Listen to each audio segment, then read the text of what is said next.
In today's tutorial, I'm going to show you guys how to defrag your Windows 8 hard drive. So this should be a pretty straightforward tutorial, and without further ado, let's jump right into it. So we're going to begin by opening up the Start menu. Just left click on the Start button one time. I want to type in defrag. One of the best managers should come back with defragment and optimize your drives. Left click on that option.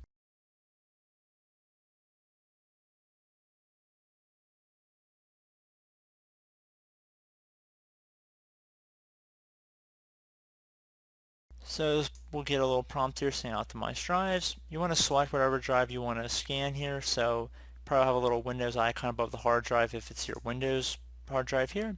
So analyzing it just means how fragmented it is. And when you do optimize, it'll analyze and it will optimize. So it'll actually go about optimizing and defragging your hard drive. You can set your scheduling options as well through here. So changing settings, how often you want it to run. So run on a weekly basis, daily, or monthly, and you can also select what drives you want to scan as well. So let's just say we want to do a manual defrag here. Just going to select the drive we want to run, we want to defrag, and then left click on optimize.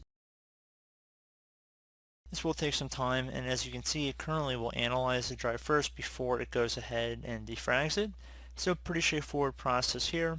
Do hope I was able to help you guys out, and I do look forward to catching you all in the next tutorial. Goodbye.